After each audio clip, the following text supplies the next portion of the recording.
Merci beaucoup pour la présentation. Merci infiniment pour l'invitation.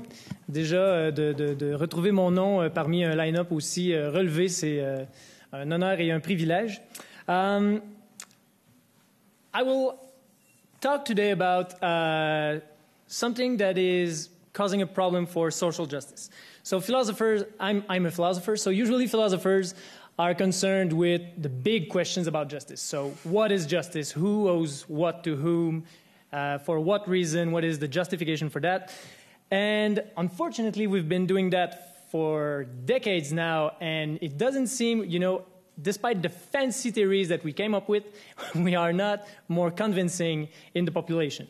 So I decided to make a step back and try to get a better understanding of what's not happening, of what's the problem with that.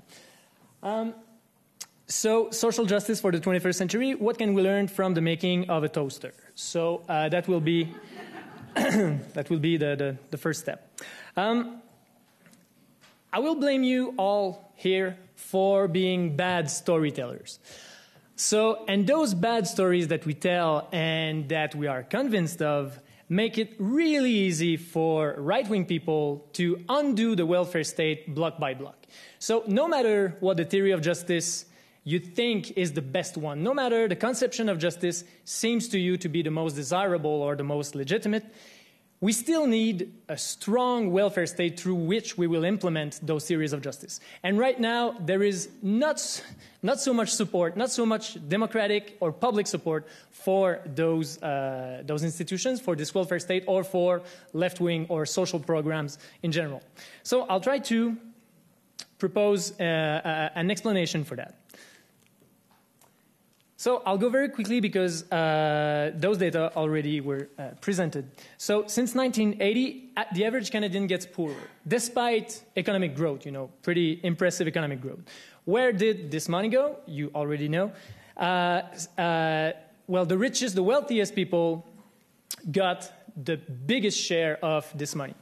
So we could think, well, this seems like the perfect context to motivate people, to force people to want a stronger welfare state, to want more distribution in the population. The funny thing is that it had absolutely no effect. Why? One of the reasons is that more and more people consider that there is no limit to the legitimate acquisition of money that one individual can accumulate. If you work hard, if you work insanely hard, and if you produce goods or services that are highly demanded, then you are entitled to whatever money comes your way. So that's the first problem. The second problem is that while the richer are getting richer, the poor are getting poorer and are getting more numerous. So there are more Canadians now struggling with poverty than there was a couple decades ago. And so we could think, well, if those people vote rationally and act rationally, they will ask for more protection from a welfare state because there are more people that are susceptible of needing this help from the state. The weird thing is that it's not happening. And many social scientists are trying to understand how come those people are not voting in their interest.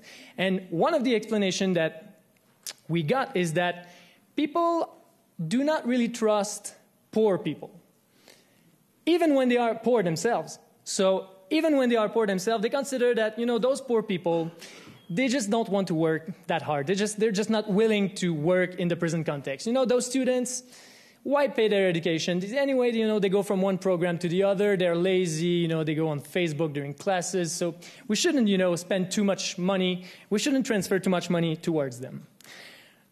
So people are reluctant to pick into the richest people's pockets because they are convinced more and more than, their wealth is legitimate, that they acquired it and they earned it, legitimately. And they are also reluctant to transfer it to poorer people because they are not sure that they are worthy of this transfer. How come this is so? I think that we can explain part of this with, a bad story that people are telling us for a long time, and stories that we are telling ourselves, either if you're an academic, if you're in the media, or if you're just, a layperson trying to explain how come this guy had success and the other didn't. So I'll start with the academic origin of this story. So libertarians came up with a justification of appropriation at some point, and they said, you know, there is no limit to the wealth that somebody can acquire for this reason. Suppose that we land on a desert island. And you land on the desert island, there's nothing there, of course, and so what do? You start working to improve your situation. You will build a hut, you will build, I don't know, you will craft a spear or, you know, fishing net, or, you know, the only limit is your talent, your willingness to work, and the kind of things that you think will make a difference in your well-being.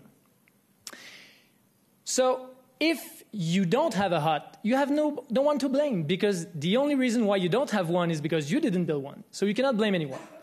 Now suppose that somebody lands on the island and says, well, I'm unable to build a hut and you have one, so now you owe me something. You owe me, you know, either part of your hut or you owe me help to build one.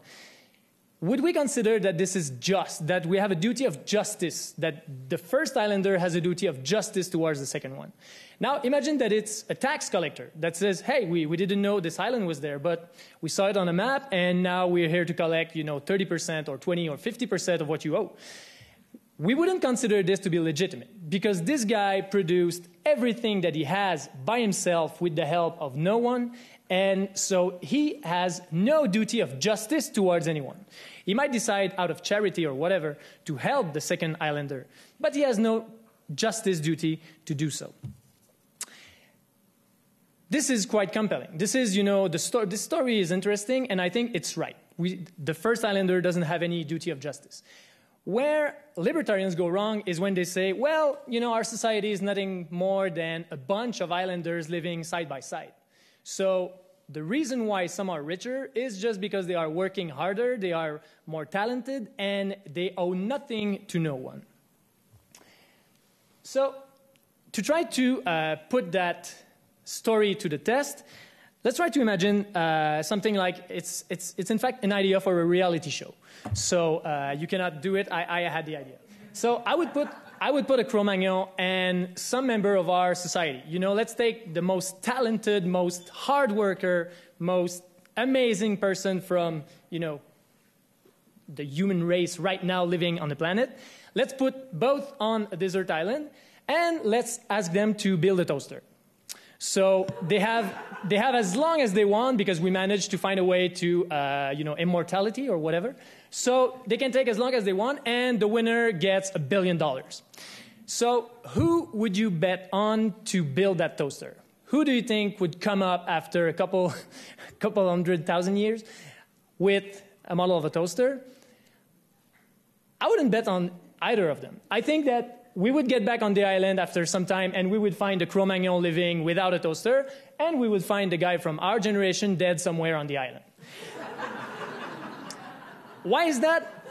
I think the Cro-Magnon would survive because he doesn't know much, but everything he knows is useful on a desert island.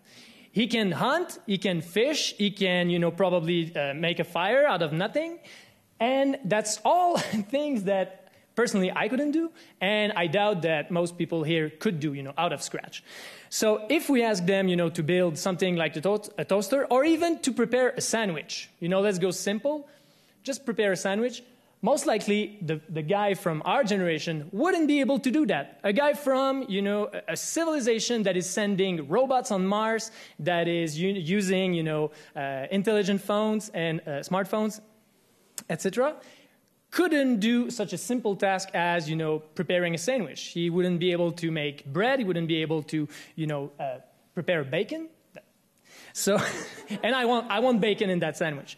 So it makes no sense at all to consider that, you know, the story of the islander is an example or an illustration of what happens in our societies. We are not a bunch of islanders living side by side. We are a group cooperating in order to produce the wealth that we benefit from. So instead of just focusing on the individuals, saying, well, where does this wealth come from? It comes from the talent of our individuals. We have to add some chapters to that story of success, to that story of the origin of wealth. And I will add 3 chapters. The first one is the division of labor. why are some individuals able to build a robot that will be controlled at distance and send it to Mars? It's because there is a whole lot of people doing other things to keep that guy alive, to get him into our world through a hospital system, through some people are growing vegetables, are farming animals, are building houses, are making sure that the streets are safe. It is only once plenty of people do plenty of different things that we can specialize in one particular thing and maybe produce something that will be highly demanded in our society. So Henry Ford got it. We need more people like Henry. So Henry Ford said, I invented nothing new. And this is from the guy who invented automobile. I simply assembled the discoveries of other men behind whom were centuries of work.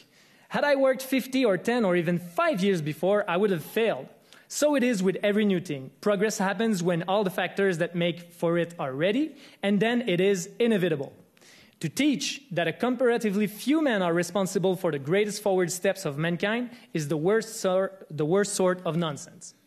So Henry Ford understood the importance of the division of labor. But he also understood something else that has to do with the second chapter that we had to add, and it is the heritage that we benefit from, the heritage that comes from past generations. So it can be material, like the infrastructure, the institutions that we built. It can be immaterial, so the languages, the cultures, the knowledge that we accumulated and that we kept somewhere and that we made available for anyone to use as soon as they feel the desire to use it. Barack got it. So during the last presidential campaign, and it was very bad for him because some people didn't understand what he was saying. So he said, somebody helped you create this unbelievable American system that we have that allowed you to thrive. Somebody invested in roads and in bridges. If you've got a business, you didn't build that. And of course, the Republicans say, what does he know? He says that if I build a business, I didn't build that? What is that? Of course, Obama was talking about the system that made the creation of this business possible. So Barack understood the importance of the heritage that is there. You don't start from scratch. You don't build Microsoft on a desert island. You build Microsoft in a context where there is a demand and there is the infrastructure and the material to do so. But when Barack Obama talks about the system, the American system that makes possible for somebody to create a business, he doesn't just talk about heritage. He's also talking about normative heritage. So different peoples face different challenges, different obstacles. And one way to deal with those obstacles is to come up with norms that will make it possible to avoid confrontation, conflicts, and problems of cooperation. So it is one thing to come up with the right norms, like, for example, private property. It is a pretty good norm, but it could have been different. We could have been much less radical in our definition of private property. We could have thought, well, okay, it's mostly yours, but if it's an emergency or something, it's okay for somebody else to use, your property. So we decided that it was more radical than that. But more than that, most people, most of the time, are acting in respect of those norms. Imagine how hard it would be to have a thriving economy if just 10% of the population was not respecting the norms that we decided had to be respected. Imagine 10% of the population that is saying, well, private property, I don't believe in that. So I'm just, taking whatever I want, and there's nothing I want to hear about that. So the economy is more than just economic contributions. The economy is made possible by a bunch of contributions that sometimes have nothing to do with economics. So it has to do with different contribution making possible for some individual to concentrate on their economic contributions. But it's also the fact that people act normatively in ways that we consider to be acceptable and desirable. The fact that people agree to act according to those norms makes it possible for others to build businesses, to concentrate on the development of their talent, and to do plenty of amazing things. So, in conclusion, I think that if we want to improve our chances of having a just society, we have to change the way we tell stories. We have to change the way we tell stories in the sense that we have to point only at individuals. How can we explain the success of Steve Jobs? Well, Steve Jobs was creative, was hardworking, was amazing, was talented, he was brilliant, etc., etc., etc. We completely forget the context in which Steve Jobs was living. He was living in a context where everybody was looking for opportunities to improve computers, first of all. So, and he was, you know, happy, he was lucky in terms of the family context he was born in. He was lucky in terms of the social context he was born in. So we have to keep that in mind when we tell a success story. When we want to understand how come we were able to produce so many wealth, we have to stop pointing at individuals saying, wow, those guys were amazing. We have to point at the quality of the organization that we managed to put forward that made it possible for those guys, for those few people to come up with groundbreaking innovations and amazing creations. So if we manage to do that, it will suddenly feel less problematic to go into the pockets of our wealthiest people and to take some money there. Because we are not taking money that belongs to them. We are asking back what the society made possible for them. So what we collectively made possible for them to create is something that is owed to us. We will also stop being so distrustful of poorer people because we will take notice of the fact that the context is amazingly important for somebody to have success. And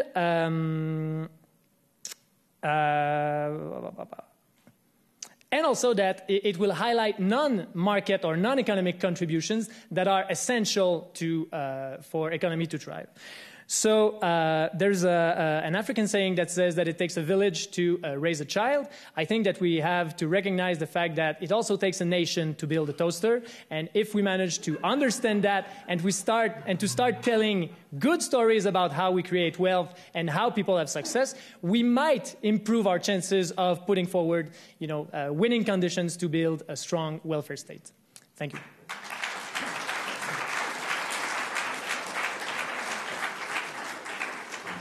Bon, merci David pour cette présentation stimulante qui soulèvera sans doute bien des questions tout à l'heure. Alors, j'ai le plaisir maintenant de vous présenter. I would like now to introduce to you Judy Rebick. She is an author and activist. Judy is leading the charge for social justice through print, broadcast, and in person, as it is written in her presentation here. And she is chair in social justice and democracy at Ryerson in Toronto. So I give you the floor now. Thank you. So 15 minutes. Huh?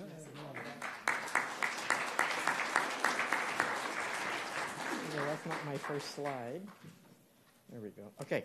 So when I got this invitation, after I got over the shock that the Royal Society wanted me to speak at their conference, which, given the history, I was surprised at. But anyway, thank you for inviting me.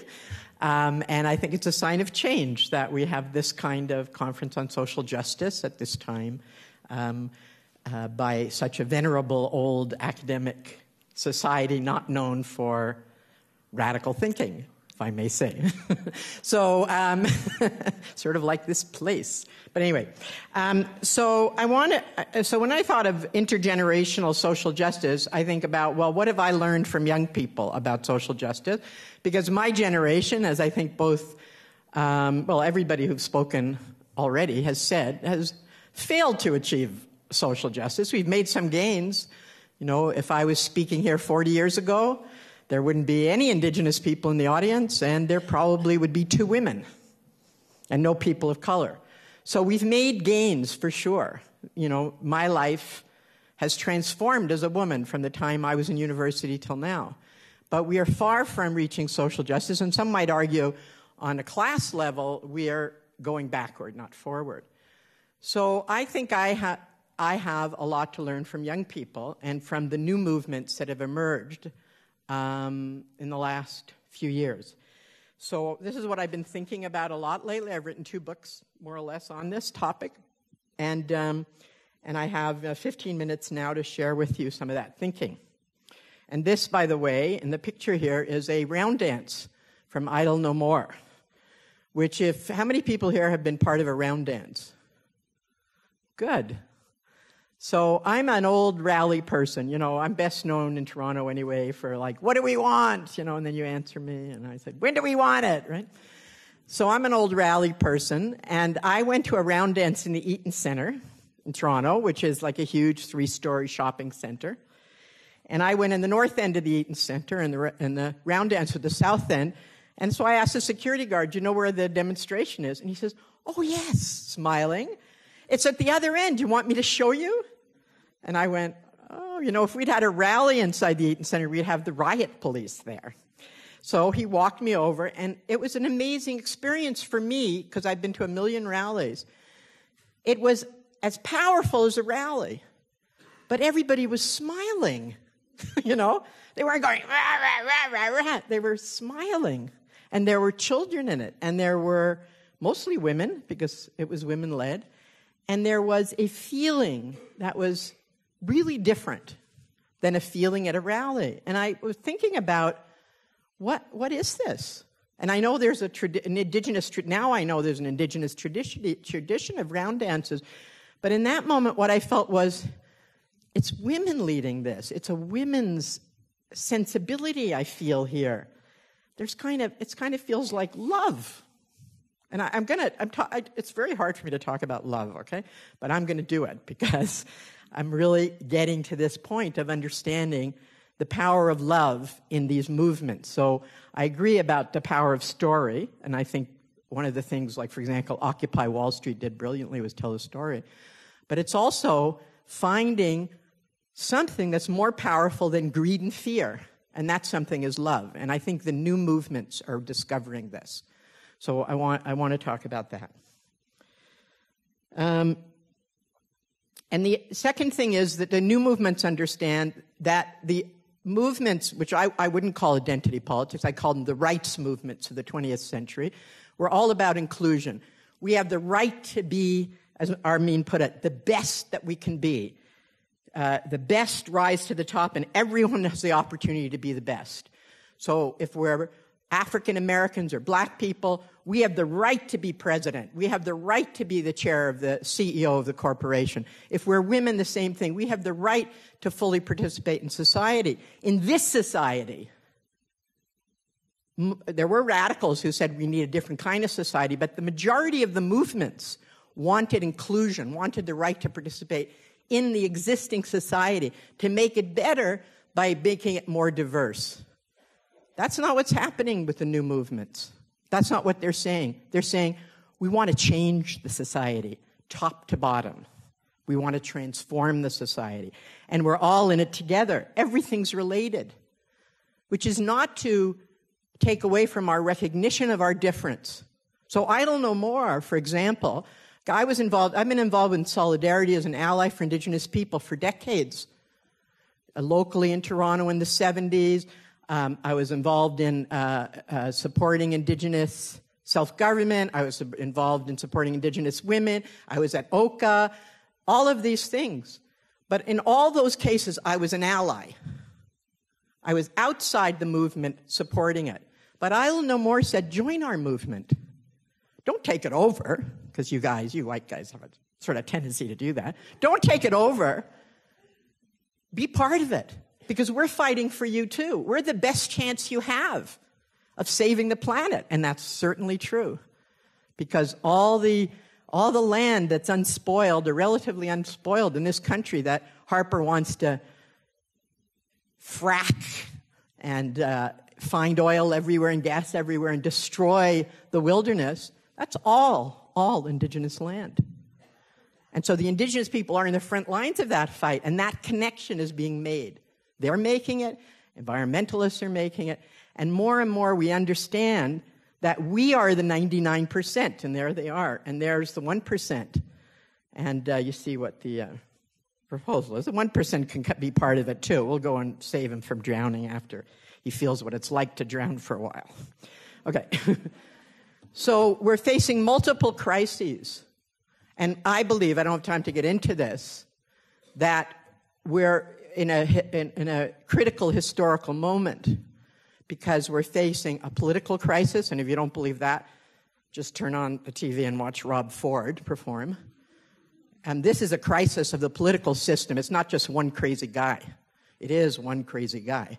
But it's a crisis of the political system that this guy is doing what he's doing and that he can do what he does and that people still support him. It's because the system, people don't believe in the political system anymore. And this system that we have, representative democracy, relies on people believing in it. And people don't believe in it anymore. The second thing is the economic crisis, which is massive and is not being solved by new markets in Brazil and China and so on. And the third is the ecological crisis, which, as we see by what's happening in the Philippines, even if our media don't want to talk about it, climate change is here, the catastrophes it's causing is here, and it's mostly happening right now in the third world, but it's also happening here. As you know, I don't know if the Calgary flood was caused by climate change, but I do know that the typhoon into the Philippines is caused by climate change.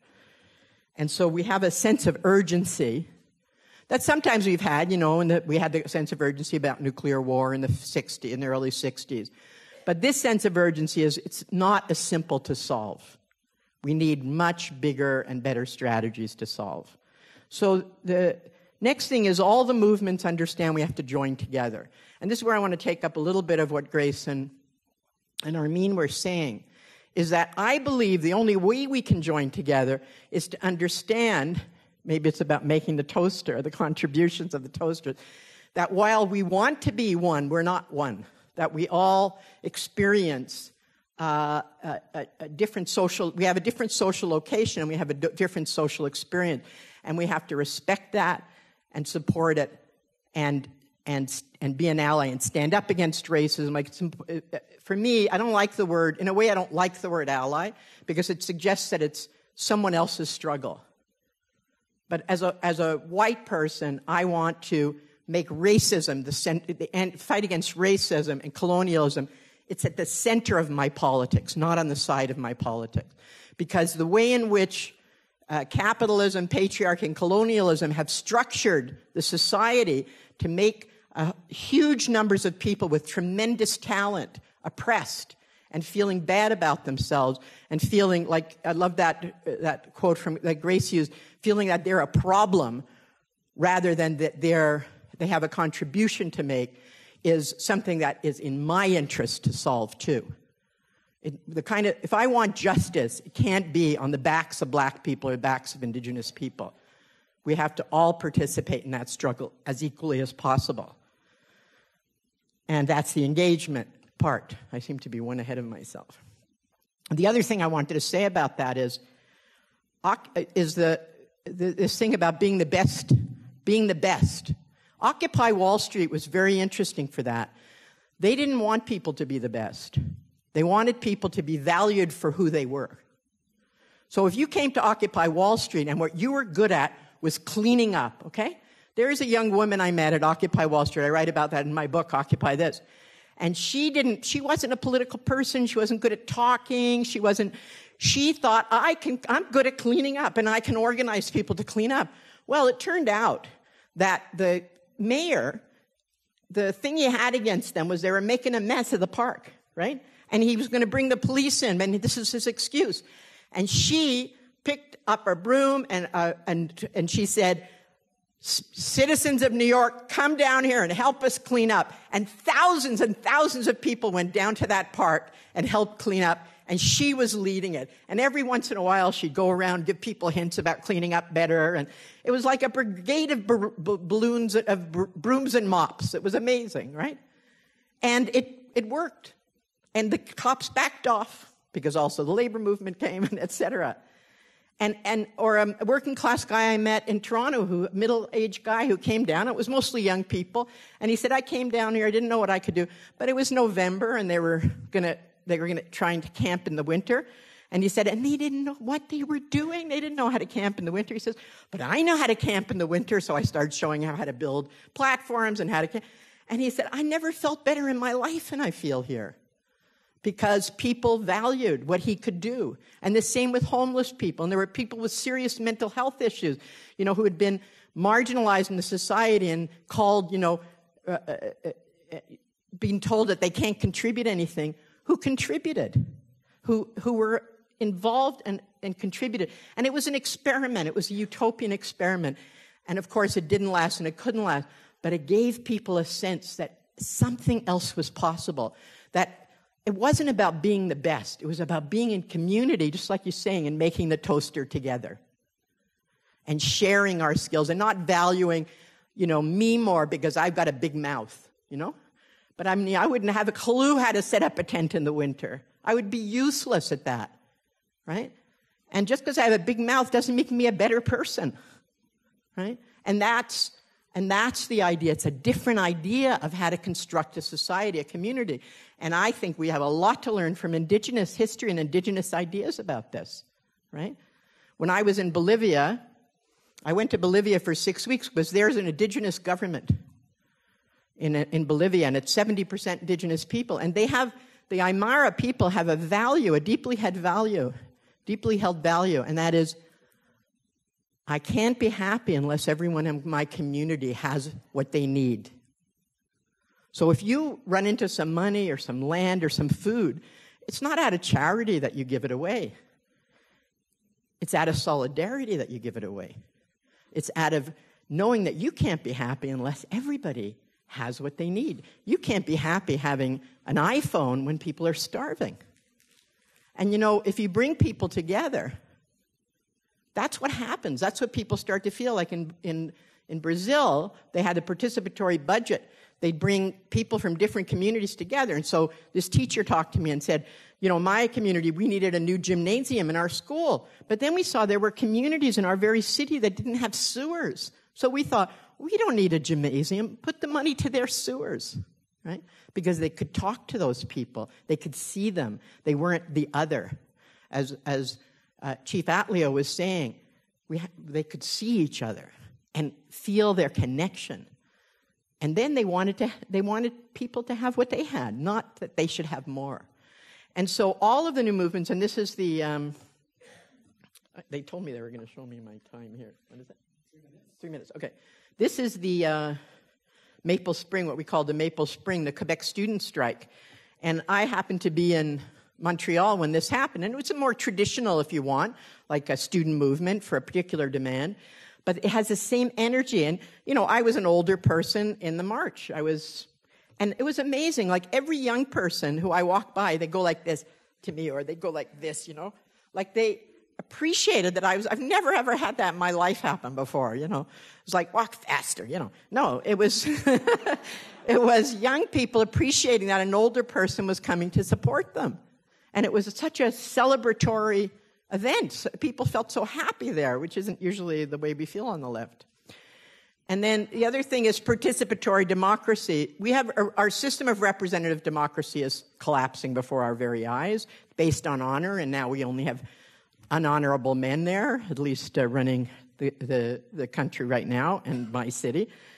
And what the other thing at Occupy Wall Street experimented with, and so did Maple Spring, and so did Tahrir Square, was participatory democracy, where everyone has a say. Now, there were problems with the way it worked, but everywhere I've seen some forms of participatory democracy, and there's more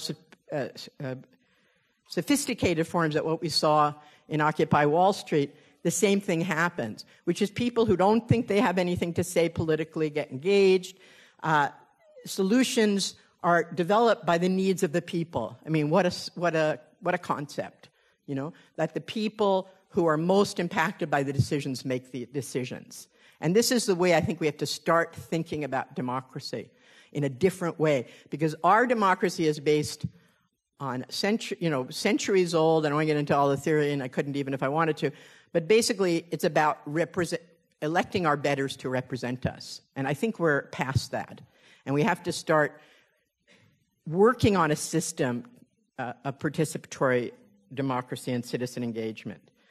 I don't have much time, so I'm just going to go fast. There's new ways of organizing. The old way is vertical, the new way is horizontal, and I think other people have talked about the whole way that networking works and the way that information gets out, the way we can learn, the way we can, and again, it's horizontal, it's not vertical, it's not top-down. And so, young people can write as well as read. They can take pictures as well as watch pictures. They take videos as well as watch videos. So it's a very creative. What happens is you start to have more and more people being able to live up to their full potential. And I think the way to think about it is not to think about being the best, but thinking about being the best that you can be, being the person that you want to be, being able to fulfill your potential, being who you want to be. That's what I think fulfilling humanity means, not being the best, which is a competitive idea. And the horizontal, the networking and the new economies that Armin talked about really show us that. And then the last thing, since I don't have time, I had more, but I love this line from the Leonard Cohen song, "There's a crack in everything, it's how the light gets in." And this is where, in my generation, we thought, you have to take state power, you build a revolution, you organize, some people thought violently, some people thought peacefully, then you organize, you take state power, and then we'll do better than they did, basically, because we're smarter, we have better policy, we're nicer, we can see lots of history that proves that didn't happen, mostly didn't happen. The other idea is there's a crack in everything, and I'll end on this. When Sandy happened, the Hurricane Sandy happened, Occupy Wall Street mobilized its networks to organize what they called rescue based on solidarity, not charity.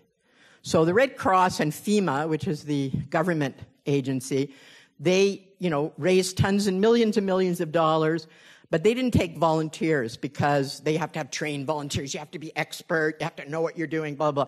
Occupy Wall Street said, we need volunteers. Well, people all over the New York region wanted to help their neighbors. They wanted to help their neighbors. And so they worked with churches. They had centers, and thousands of volunteers came to help, and they brought food, and they brought clothing. And they did it so well using the networks that they had used for Occupy Wall Street, online network, that the Red Cross started delivering materials to Occupy Sandy, which is what they called it. And then they thought, well, we need tools, and we don't have tools. And this is where you look at the cracks. So they went on to Amazon, and they set up a Occupy Sandy marriage registry so that you could go onto Amazon and buy a wedding gift for Occupy Sandy of, a buzzsaw or whatever it was they needed. So they used the existing system for the purposes of solidarity and social justice. And this is what I see more and more with the food system, with the kind of stuff Armin was talking about, alternate systems being created in the cracks of the existing system and then showing how much better they are. And that this is where I see and how I see change happening. And it's transformational, and, we still need to talk about and discuss it more, but I wouldn't say I'm optimistic. It's hard to be optimistic when you live in Toronto right now, but I'm hopeful. Thank you very much.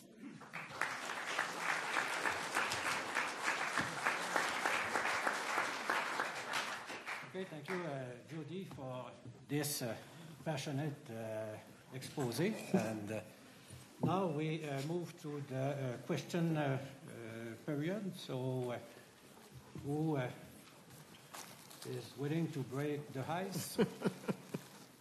Ready to break the ice? I think she was there. No.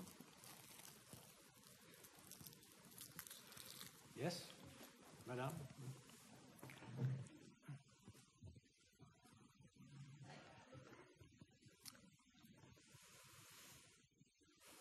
Thank you very much. Very good talks.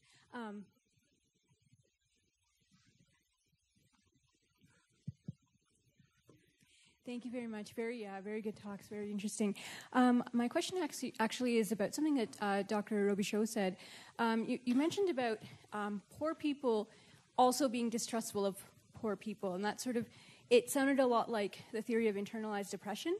And I was wondering if you could, and both of you, this question could apply to both of you, if you could talk a bit about internalized depression and how that could be overcome. I think there are simpler explanations than that. So I'll a recent survey. It's been like 8 years now, but it was recent at some point.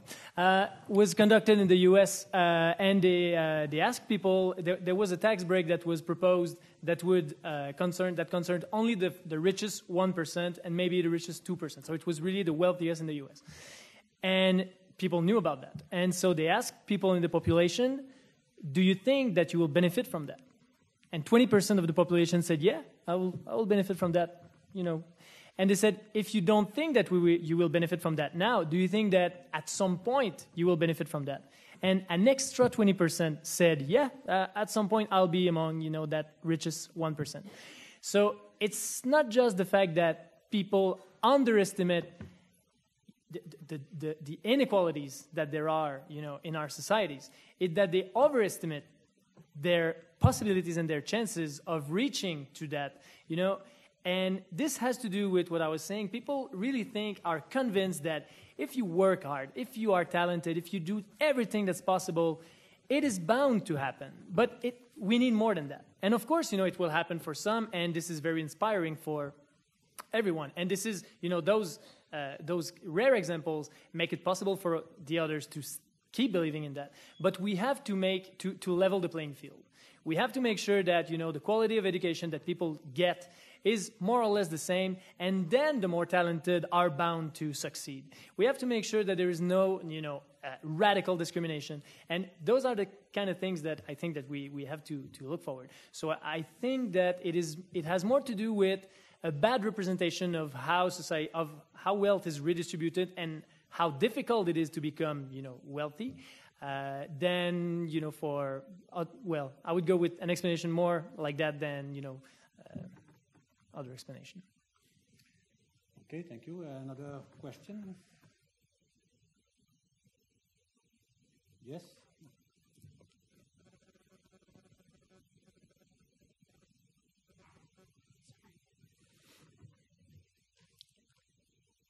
I would like to prepare another question after, so please raise your hand before, and the lady will give you the microphone. So my point is more like I wanted to stress out something that David was saying, and I don't know if you have any position on that, but it does require a different reading on the Occupy movement. And one thing that we have thought and we have discussed frequently today is the role of education. But in one sense, you have that people, the successful people these days, they are highly educated and they keep on doing these things. So I guess you have to think about not only its education, but the content of the education. And one piece that we have said today is also like people are not aware of the history. History is not a central part in our curriculums these days. But one thing that I want to say is that given the education that they have, when you talk with them, most of them think that they are doing something that is good. So it's not like it's a group of people that want to harm the others or they are just trying to exploit the others. In many cases, they are really thinking they are doing good for their societies. So I don't know if you have any comment on that. Yeah, absolutely. I think that there are very few people that are mean, you know, and that are doing things because they want harm to others. But the problem is that our way of looking at our societies, at our situation, is full of myth. And we take them for granted because, you know, we don't challenge them. And it's really hard to challenge some of them. So, you know, for example, we would, I'll get into maybe a couple of examples.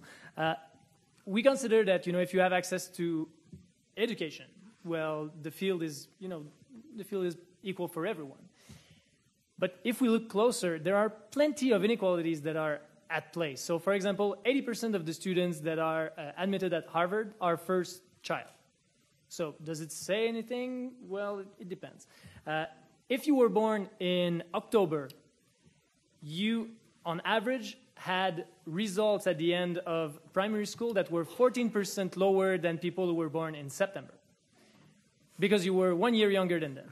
And so at the end of 6th grade, when you went to make the test to be allowed into secondary school, well, you were disadvantaged. So you probably weren't allowed into, the high standard or whatever secondary school. And then it goes on and on, of course, because, only the best are admitted to the best college programs and et cetera, et cetera. When you look at hockey players, playing in the NHL, 40% of them are born in January or beginning of February. Why is that? Because the threshold is 1st of January. So society is full of that, and we cannot do.